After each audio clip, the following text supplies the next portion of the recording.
লব্ধির ক্ষেত্রে, এভাবে লেখো, সর্বোচ্চ লব্ধির ক্ষেত্রে, সর্বোচ্চ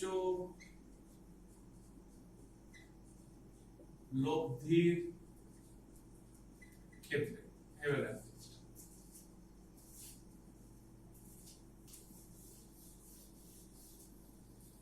মানে আমরা যদি চাই যে আমাদের পি এর মানটা ঠিক থাকবে, কিউ এর মানটাও ঠিক থাকবে, তাহলে রয়ে গেল আরেকটা পদ, সেটা হচ্ছে আলফা। এই আলফার মানটা চেঞ্জ করলে আর এর মানটা চেঞ্জ হবে, তাই না? তো দেখো এই আলফার মানটা তো ওর সাথে গুণ আকারে আছে, আমি যেভাবে বলি যে cos আলফা এর মান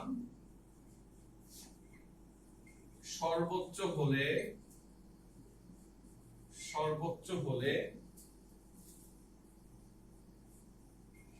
আর এর মান সর্বোচ্চ হবে। cos আলফার মান সর্বোচ্চ হলে আর এর মানটা সর্বোচ্চ হবে, কারণ cos আলফার মান যদি ম্যাক্সিমাম বসাও, এটা গুণ আকারে আছে, এই গুণফলটা সর্বোচ্চ হবে, সো যোগফলটাও বেড়ে গেল, আর এর মানটা ম্যাক্সিমাম হয়ে গেল। এখন আমরা সবাই জানি cos আলফার সর্বোচ্চ মান হচ্ছে +1, এবং আমরা এটাও জানি যে +1 মানে হচ্ছে cos 90 ডিগ্রি, নাকি না 0 ডিগ্রি? 0 ডিগ্রি। সুতরাং আলফার মানটা হবে 0 ডিগ্রি। এভাবে থাকে। তো আমরা এখানে যদি মানটা বসাই, এটাকে লিখবো r max। ম্যাক্স বলতে বোঝানো হচ্ছে ম্যাক্সিমাম। তুমি লিখবা p square q square 2pq, cos আলফার মানটা হয়ে গেল 1। আমি 1 বসায় দিলাম এখানে। সো আলটিমেট দেখো ভিতরে কি আসলো, p square plus 2pq plus q square. So ভিতরে চলে আসলো p plus q whole square, তার মানে আসলো p প্লাস q। আর ম্যাক্স, ম্যাক্স বলতে বোঝাচ্ছি ম্যাক্সিমাম।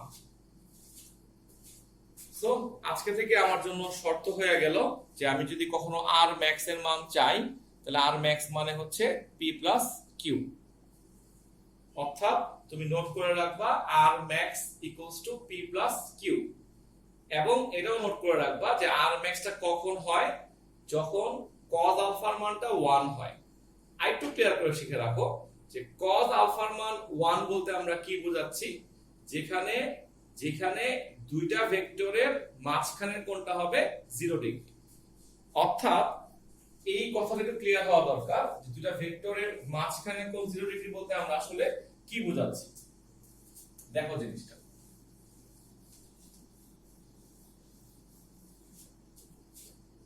দেখো এক্স্যাক্টলি বরাবরটাকে আমরা সুন্দর করে বলবো আজকে থেকে। হ্যাঁ, দুইটা ভেক্টর একই লাইনে আছে, লাইনটা হয়ে বলবা, হ্যাঁ দুইটা ভেক্টর, হ্যাঁ ধারণা সেট এবং একই দিকে, এটাও কথা বলতে হবে। দুইটা ভেক্টর একই ধারক রেখায় একই দিকে যাচ্ছে, সো দুইটা ভেক্টর যখন একদিকে যাবে তখন ওদের মাঝখানে কোনো কোণ নাই, সো কোণ 0 ডিগ্রি।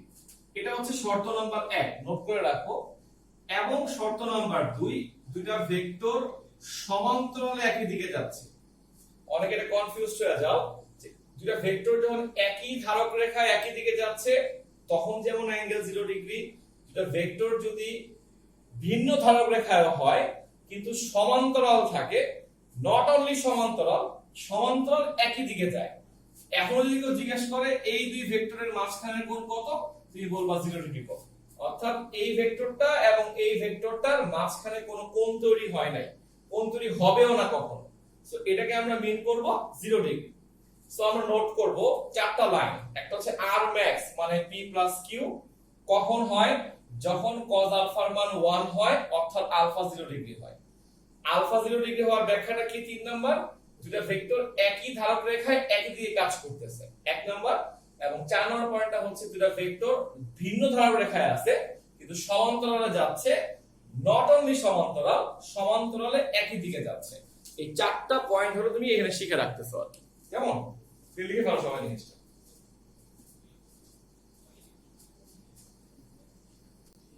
নেক্সট পয়েন্টের নাম হচ্ছে লব্ধির সর্বনিম্ন মান বের করব। সো লিখব cos আলফার মান সর্বনিম্ন হলে সর্বনিম্ন হলে আর এর মান সর্বনিম্ন হবে। সুতরাং cos আলফার মিনিমাম মানটা হচ্ছে সবাই জানো -1 হয়। সো -1 মানে হচ্ছে cos 180 ডিগ্রি। এই যে প্রমাণটা দেখা দিলাম এখানে, দেখো এই ছবিটা দেখো, দুটো ভেক্টর সমান্তরালে আছে, বিপরীত দিকে যাচ্ছে, তার মানে অ্যাঙ্গেলটা হচ্ছে 180 ডিগ্রি। হ্যাঁ, আর দুটো ভেক্টর বিপরীত দিকে যাচ্ছে, এর মিনটা হচ্ছে 180 ডিগ্রি। সো আমরা এটাকে লিখে ফেলবো আর মিন। মিন বলতে বোঝানো হয় মিনিমাম। সূত্র ছিল p square q square 2pq, cos আলফার মানটা হচ্ছে -1। এটা cos আলফার মান -1 মানে cos 180 ডিগ্রি, তাহলে আলফা হচ্ছে 180 ডিগ্রি, তাহলে এটা হচ্ছে p square -2pq q square, তার মানে লেখা যায় p q হোল স্কয়ার, তাই না? লেখা যায় p q হোল স্কয়ার। সেটা দেখো জিনিসটা, p q হোল স্কয়ার। এখন আমরা যখন এটাকে ভেঙে লিখতে যাব তখন এইখানটায় গিয়ে লিখব, অতএব r মিন হচ্ছে p অন্তর q। খেয়াল করে আমি এখানে মাইনাস সাইনটা দেই নাই, কিন্তু আমি লিখছি অন্তর সাইন।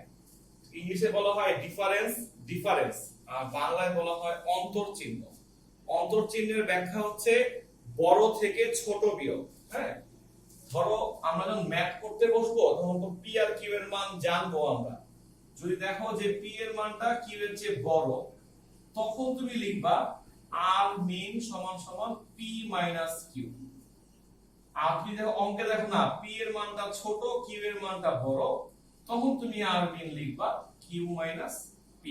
খুব সাবধানে ব্যাপারটা নিয়ে, এটা কিন্তু জরুরি জিনিস বলছি আমরা। হ্যাঁ, এই হচ্ছে r মিনের গল্প। একটা হচ্ছে r ম্যাক্স, একটা হচ্ছে r মিন। আচ্ছা, সো পয়েন্ট নাম্বার 5 এর নাম হচ্ছে উপাংশ সূত্র। হোয়াট ইজ উপাংশ? খুব সহজ করে বলি যে আমরা যে পড়লাম দুইটা ভেক্টর দেওয়া ছিল p আর q, যখন তুমি এভাবে অঙ্কগুলা পাবা যে p আর q দেওয়া থাকবে, বলবে তাদের যোগফলটা বের করো, এই যে লব্ধিটা বের করো r। অর্থাৎ p আর q ভেক্টরের জন্য লব্ধি বের করো r। এটাকে বলা হইতেছে দুইটা ভেক্টরের লব্ধি। কিন্তু যদি কখনো এরকম সিচুয়েশন আসে যে একটা লব্ধিকে ভাঙার প্রয়োজন হয়, জাস্ট উল্টা করে ভাবো, যে লব্ধিকে উল্টা করে ভাবো, লব্ধিকে ভাঙতেছি, এটা সুন্দর ওয়ার্ডটার নাম হচ্ছে ভেক্টর বিভাজন বলি আমরা এটাকে। এটাকে বলা হয় ভেক্টর বিভাজন করতে যাচ্ছি আমরা। সো আমরা যদি এভাবে ভাবি যে এটা হচ্ছে r, তাহলে r ভেক্টরকে দুই ভাগ করে লিখব, তখন এই প্রত্যেকটা ভাগের নাম হচ্ছে উপাংশ। নট এটা যে দুই ভাগ করা লাগবে, আমরা সামনে আস্তে আস্তে বড় করব, যে একটা ভেক্টর রাশিকে যদি ভাগ করে চিন্তা করতে পারি, ওয়ার্ডটা অনেকে ক্লিয়ার না যে ভাগ কি আমি বুঝাচ্ছি, মানে বিভক্ত করে চিন্তা করতে পারি, তখন ওই বিভক্ত অংশগুলোর নাম হচ্ছে উপাংশ। কেউ কেউ ডাকতেছে অংশক নামে, কেমন? আচ্ছা, কল্পনা আমি তোকে একটু বুঝাই বলি আসলে আমরা কি পড়তে যাচ্ছি। ধরো এই না জিনিসটা, এই সাইড শর্টস করে তোমার জন্য প্রথম চিত্রটা এরকম করে রাখি। ধরো এটা হচ্ছে আমাদের একটা মূল বিন্দু, যেটা আমরা স্টার্ট করতেছি। সো মূল বিন্দু থেকে আমরা এখান থেকে এইখানটায় গেলাম, এই, বা তুমি তোমার উদাহরণটা বুঝতে পারো যে আমি একটা সিঁড়ি বেয়ে উপরে উঠতেছি। আমাদের বাসার যে সিঁড়িগুলো আছে সেগুলো নিশ্চয়ই খাড়াই হয়ে ওঠে না বা এভাবে যায় না, বাঁকা হয়ে উঠছে, তাই না? তুমি তোমার নরমাল ওয়েতে যে এখানে এটা ছিল তোমাদের একতলার ফ্লোর, তুমি সিঁড়ি বেয়ে এখানে উঠছো, এখানে তুমি আসছো। এখন ভাবো তুমি যে এইখানটায় গেলা, এখানটায় উঠছো, তোমার কি আলটিমেটলি এক্স অক্ষ বরাবর কোনো সরণ হয় নাই? তোমার কি আলটিমেটলি এক্স অক্ষের কোনো সরণটা হয় নাই? তাহলে বুঝতে পারো না? মানে আমি যে এখান থেকে এখানে গেলাম, আমি এখানে দাঁড়ায় আছি, মনে করো আমি এখানে দাঁড়ায় আছি, এটা আমি। সো আমি এখান থেকে এখানে আসার কারণে আমার কি এই দিকে কোনো সরণ হয় নাই এক্স অক্ষের দিকে? অবশ্যই হয়েছে। আগে আমি ছিলাম এখানে, এখন আমি আসছি এইখানে। আবার আমার আগে অবস্থান ছিল এইটা, এখন আমি চলে গেছি এই হাইটে, অর্থাৎ এটা হচ্ছে আমার জন্য ওয়াই অক্ষ। অর্থাৎ আমি গেলাম একদিকে, কিন্তু যাওয়াটা এমন ভাবে ছিল যে আমার দুই দিকে সরণটা হয়ে গেছে। উল্লেখ্য সরণ একটা ভেক্টর রাশি। উদাহরণটা একটু ঘুরে বলি। ধরো তোমার বাসায় সিঁড়ি নাই, তুমি লিফটে যাওয়া আসা করো, তো তোমার লিফটটা এভাবে উঠবে, এভাবে নামবে। তো এই ক্ষেত্রে বলতে পারি যে আমার সরণটা বা ভেক্টরটা শুধুমাত্র ওয়াই অক্ষ বরাবর হচ্ছে, রাইট? এখানে এক্স অক্ষের কোনো কথাই নাই। তো তুমি চাইলে এখানে উপাংশ কথাটা নাই বলে দিলেই পারো, কারণ আমি তো ভাগ করতেছি না, আমি অনলি ওয়াই অক্ষ বরাবর লিফট করতেছি। অথবা আমি এই ক্লাসের মধ্যে আমি এই বরাবর হাঁটতেছি, যে হাঁটাহাঁটি করতেছি, এটা শুধুমাত্র এক্স অক্ষ বরাবর। অর্থাৎ আমার সরণটা হচ্ছে, ভেক্টরটা হচ্ছে শুধু এক্স অক্ষ বরাবর। তো এই ক্ষেত্রে আমার উপাংশ নিয়ে আলোচনা করার আপাতত দরকার নেই। কিন্তু কখন কথাটা আসবে? যখন আমার সরণটা না হবে শুধু এক্স অক্ষ বরাবর, না হবে শুধু ওয়াই অক্ষ বরাবর, কিন্তু সরণটা এমন ভাবে হইলো আড়াআড়ি ভাবে যে আমার সরণের কারণে আমি দেখতেছি আমার এক্স অক্ষের দিকেও সরণ হয়ে গেছে, ওয়াই অক্ষের দিকেও সরণ হয়ে গেছে। অর্থাৎ এখান থেকে এখানে যাওয়ার কারণে আমি এদিকেও সরে গেছি, এদিকে উঠে গেছি। দুইটা কথা আসলো কিনা বলো? দুইটা অক্ষ আসলো কিনা? সো এই ভেক্টরটাকে আমি দুই ভাগ করে যখন চিন্তা করব, তখন আমরা বলবো এটার নাম হচ্ছে উপাংশ। অনেকেই ভয় পাচ্ছো, বাট আমি তোমাদের বলবো, ম্যাথ ক্লাস করছো একটু আগে, ম্যাথ ক্লাসে তোমরা সারা জীবন পড়ছো x, y, করোনায় জীবনেও বলো, নাম শুনছো না কার্টেসীয় স্থানাঙ্ক ব্যবস্থা। তো x, y মানে কি? এখান থেকে এখানে আসতে হইলে আমার x অক্ষ বরাবর যাওয়া লাগবে, y অক্ষ বরাবর যাওয়া লাগবে। তাহলে কয়টা অক্ষ হলো? দুইটা। আজকে থেকে আমরা ফিজিক্স পড়ার সময় বলবো এটার নাম x উপাংশ, এটার নাম হচ্ছে y উপাংশ। আর এটা তো লব্ধি ছিল। মূল কথাটা হচ্ছে, যখন আমি দুইটা ভেক্টরকে যোগ করতে যাব, ওই অ্যানসারের নাম হচ্ছে লব্ধি। আর যখন আমি লব্ধিকে দুই ভাগ করব, লব্ধিকে আপাতত দুই ভাগ দিয়ে মেনে নাও, দুই ভাগ করব, ওই ভাগগুলোর নাম হচ্ছে উপাংশ। সো জিনিসটা চিন্তা করার মধ্যেই পার্থক্য হয়ে যাচ্ছে। দুইটা ভেক্টর যোগ করার ক্ষেত্রে আসবে লব্ধি, আর লব্ধিকে ভেঙে বিভাজন করে যখন চিন্তা করব, তখন ওই ভাগগুলোর নাম হয়ে যাচ্ছে উপাংশ। কেউ কেউ বলতেছে অংশ।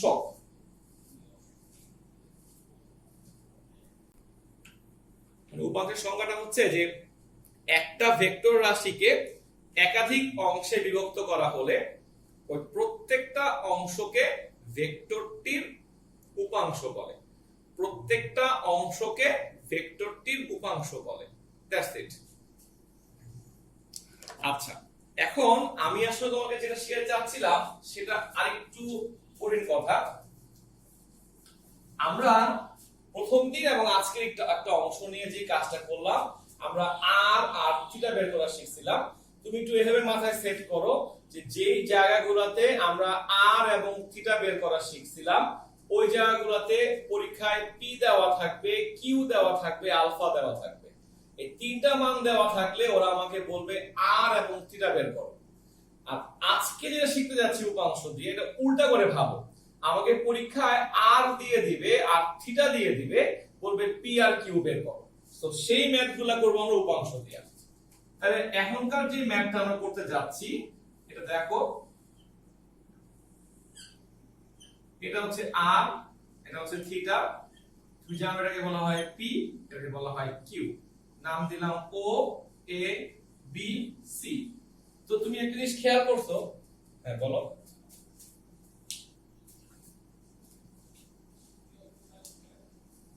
এক্স্যাক্টলি। সেই ক্ষেত্রে আমরা যদি চিন্তা করি যে আর ভেক্টরটা পি এর থিটা কোণ তৈরি করছে, তো পরীক্ষায় দেখা গেল আর এর একটা মান দিয়ে দিছে আর থিটার মানটা দিয়ে দিছে। এই দুটো মান আমরা জানি। পরীক্ষায় বললো তুমি এমন সূত্র বানাও যে পি আর কিউ যেন বের করতে পারো। সো এখনকার প্রমাণের জন্য পি একটা আননোন ভ্যালু, কিউ একটা আননোন ভ্যালু, ঠিক আছে। তোমাদেরকে বলছিলাম যে সামান্তরিক এটা আয়তক্ষেত্র হইছে, সো এই কিউটাকে এখানে আঁকা যায়, এটা কিউ বলতে পারি। আচ্ছা, সো তোমাকে আমি আগের দিন কিন্তু বুদ্ধি শিখাইছিলাম যে যখনই কোনো প্রমাণে গিয়ে আটকা যাবা একটা অনুপাত নেওয়ার সময় তো এভাবে অনুপাত দিবা। সমকোণী ত্রিভুজ ও এ বি হতে পাই, সমকোণী ত্রিভুজ ও এ বি হতে পাই, উপরে নিবা হচ্ছে অজানা মান, যে নিবা হচ্ছে জানা মান সব সময়। আর এই প্রমাণে আমাদের জানা মান তো শুধু আর, নিচে নিব আর, উপরে নিব পি। বলছিলাম আগের দিন ক্লাসে যে সব সময় নিবা উপরে অজানা নিচে জানা, নট অনলি ভেক্টর, সারা জীবনের জন্য। এখন তুমি চিন্তা করো এই ত্রিভুজে পি হচ্ছে ভূমি, আর হচ্ছে অতিভুজ, ভূমি আর অতিভুজ অনুপাতটার নাম কি হওয়া উচিত? cos theta. সুতরাং আমাদের সূত্র পেয়ে গেলাম p সমান সমান r cos থিটা। এই ঠিক আছে। যদি এরকম হয় আমি পাশে আবার লিখি যে আমার এখন কিউ বের করতে হবে। সো কিউ হচ্ছে আমার জন্য অজানা মান, যেটা অজানা মান সে থাকবে উপরে, আর হচ্ছে নিচে জানা মান। তাহলে অজানা বাই জানা করলে কি আসবে দেখো, লম্ব বাই অতিভুজ, তাহলে এটা হবে sin থিটা। যাদের মাথায় কোশ্চেন ঘুরতেছে কেন আপনি পি কে উপরে নিছেন, তখন একটা নিয়মটা বলে দিছিলাম যে সব সময় এসব মান বের করার সময় আমরা উপরে নিব অজানা মান, যার মান জানতে চাই, আর নিচে নিব জানা মান, ঠিক আছে। তো শুরু এখান থেকে কি দাঁড়াইলো, কিউ সমান সমান r sin থিটা, কিউ সমান সমান আসলো r sin থিটা। সূত্র দেখো, কোন অঙ্কে যদি আমরা এখন r এর মান জানি, r থিটার মানটা জানি, তাহলে ইজিলি আমরা p আর q বের করে ফেলতে পারবো। এইভাবে লিখলে p একটা উপাংশ, q একটা উপাংশ, ঠিক আছে। তাহলে ব্যাপারটা বুঝতে পারছো কিনা?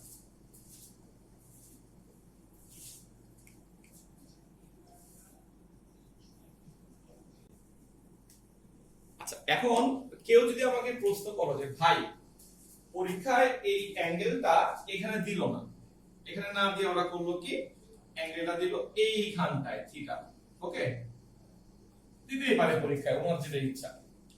সো এটা অ্যাঙ্গেল হইলে তুমি এই ত্রিভুজ দিয়েও করতে পারো। আবার তোমরা সবাই জানো যে এই দুটো বাহু হচ্ছে সমান্তরাল ছেদক হইলে এটা একান্তর কোণ, থিটাটা এখানে হয়ে যাচ্ছে না, জিনিসটা এটা হলে এটা থিটা হয়ে যাচ্ছে না। আচ্ছা, সো এখন যদি আমি সমকোণী ত্রিভুজ OAB নিয়ে করতে যাই, তাহলে P বাই R যখন লিখবা, তুমি তো জানো যে অ্যাঙ্গেলের বিপরীত বাহুটা হচ্ছে লম্ব। সো অ্যাঙ্গেল চেঞ্জ করাতে কিন্তু মেইনলি লম্ব আর ভূমিটা সুইচ হয়ে যাচ্ছে। সো সবাই দেখো বুঝো কিনা যে এইটা এখন লম্ব, এটা এখন ভূমি, পুরো জিনিসটা ডিপেন্ড করবে স্যার কিভাবে ম্যাথ দিবে তার উপরে। সো এটা লম্ব, এটা ভূমি, খেয়াল রাখবেন জিনিসটা। তাহলে এখন আমি যখন p বাই r লিখবো, তখন কি আমি লিখতে পারবো এটা ভূমি বাই অতিভুজ? অবশ্যই না, এটা হচ্ছে লম্ব বাই অতিভুজ। তখন এটা হয়ে যাবে sin, তখন এটা হয়ে যাবে r sin থিটা, কেমন? আর তখন আমি যখন q বাই r লিখবো, তখন তুমি এটা কি তখন ভূমি হয়ে যাচ্ছে না, তখন এটা হয়ে যাচ্ছে cos থিটা। অর্থাৎ তখন আমি এটাকে লিখবো r cos থিটা। সহজ কথায় লিখে রাখতে পারো যে লব্ধিটা যার সাথে কোণ করবে ওই বরাবর সব সময় cos আসবে। কেন? লব্ধিটা যার সাথে কোণ করবে সেটা ভূমি হয়ে যাবে। দেখো এই দেখো লব্ধিটা কোণ করছে ওর সাথে, তাহলে কিউটা ভূমি না, সো ভূমি বরাবর চিন্তা করলে এটা তো অবশ্যই cos আসবে, sin তো জীবনও আসবে না। সো নোট করে ফেলো, লব্ধিটা যার সাথে কোণ তৈরি করবে, লব্ধি যার সাথে কোণ তৈরি করবে ওই বরাবর সব সময় cos আসবে, আর অন্যটা হবে sin। দেখো আমি যখন দেখছিলাম কিউ এর সঙ্গে, আমি তো পরীক্ষায় প্রমাণ করব না, আমি দেখেই বুঝে ফেলছি যে কিউটা আসবে cos দিয়া, অর্থাৎ কিউ হচ্ছে r cos থিটা আর p হবে r sin থিটা। আমি নগদ দিয়ে ফেলতে পারবো জিনিসটা, কিন্তু আরেকটু অভিজ্ঞতা নেওয়া লাগবে জিনিসটা হওয়ার জন্য। হ্যাঁ, তুমি নোট করে রাখো, লব্ধি যার সাথে কোণ তৈরি করতেছে ওই অক্ষে থাকবে cos থিটা আর অপর অক্ষে থাকবে sin থিটা। আচ্ছা,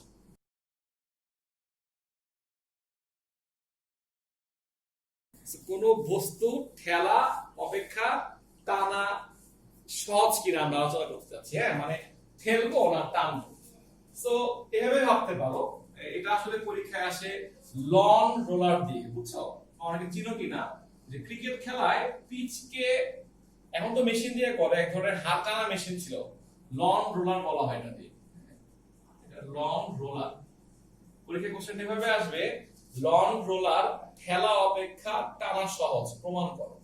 তো লন রোলারের এটা গোল করে আঁকি, রোলারটা তো গোল হয়, খেয়াল করো। হ্যাঁ, আমি না বলতে অবশ্যই প্রশ্ন করবা। ঠেলবো যখন আমি এইভাবে ঠেলবো জিনিসটাকে, এই মানে কল্পনা করো বস্তুটা আমার বরাবর নাই, নিচে আছে, তাহলে আমি এইভাবে ঠেলবো না, পুশটা এইভাবে করব না, এইভাবে ধাক্কাবো না, তো ফোর্সের দিকটা চলে গেল এই দিকে। আপনি বলতে পারলেন না রাকিব ভাই এটা আমার সমান আছে, যদি সমান হয় তাহলে তো আমি এই বরাবর ঠেলবো, তখন উপাংশ কথাটা আর আসতেছে না। তো উপাংশ জিনিসটা আনার জন্য আমি বলতেছি যে একটা জিনিস আমি ঠেলবো, সেটা আমার নিচে আছে, তাহলে আমি এইভাবে ঠেলবো না। না, এই যে এটা হচ্ছে আমার লব্ধিটা, লব্ধিটা যদি এটা হয় তাহলে এর দুই পাশে ভাগ করবা, অর্থাৎ তুমি একটু সহজ করে দেওয়ার জন্য আঁকি, দেখাচ্ছি আমি। এটা হবে একটা উপাংশ, একটা হবে এই যে উপাংশ, এই যে, কারণ তোমার তো ভেক্টরটা এইটা, লব্ধিটার দুই পাশে থাকবে, একটা এই পাশে একটা এই পাশে, একটা এক্স অক্ষ একটা ওয়াই অক্ষ। সো যদি আমি এটাকে অ্যাঙ্গেল ধরে নিই, মানে এই অক্ষের সঙ্গে অ্যাঙ্গেল ধরে নেই, তুমি অলরেডি জানো যে যেই অক্ষের সঙ্গে অ্যাঙ্গেল করবে সেটা হবে cos থিটা আর এটা হবে sin থিটা। তুমি যত তাড়াতাড়ি এই জিনিসটা বুঝে ফেলতে পারবা, তোমার ফিজিক্সের গুণের আগ পর্যন্ত কাজ শেষ। এরপরে খুব ফাস্ট, অর্থাৎ একটা ক্লাসে আমরা বুঝাই ফেলতে পারবো সবকিছু। কিন্তু এটা মানতে হবে বা বুঝতে হবে, শুধু মানলে তো হবে না। আমি যদি এই বরাবর ফোর্স দেই, অ্যাঙ্গেলটা আমি ধরে নিচ্ছি এইখানে, ডেফিনেটলি তুমি চাইলে অ্যাঙ্গেল চেঞ্জ করতে পারো, তো অ্যাঙ্গেলটা যার সাথে হবে সেটা হচ্ছে cos থিটা, এটাকে প্রমাণ করে দেখাইছি আমি। তারপরে কেউ মানতে না চাও তাহলে তুমি এখানে একটা প্রমাণ করো যে এটা যোগ করো, এটা যোগ করো। হ্যাঁ, তাহলে এটা অ্যাঙ্গেল হইলে এটা তো ভূমি হয়ে যাচ্ছে, সো ভূমি বাই অতিভুজ মানে হইলো cos থিটা, তাহলে ভূমি সমান সমান হচ্ছে f cos থিটা। মানে তুমি যদি এটাকে x ধরে নাও তাহলে x বাই f, যে অজানা মান বাই জানা মান, সমান সমান আসবে cos থিটা, তাহলে x হলো f cos থিটা। সহজ কথা বলে দিলাম, প্রমাণটাও দেখা দিলাম। তো সবচেয়ে ভালো হয় এভাবে মনে রাখতে পারলে যে লব্ধিটা যার সাথে অ্যাঙ্গেল করবে ওইটাই হবে আমার জন্য cos থিটা। সো এটা যদি আমার জন্য cos থিটা হয়, আলটিমেটলি এটা হচ্ছে sin থিটা।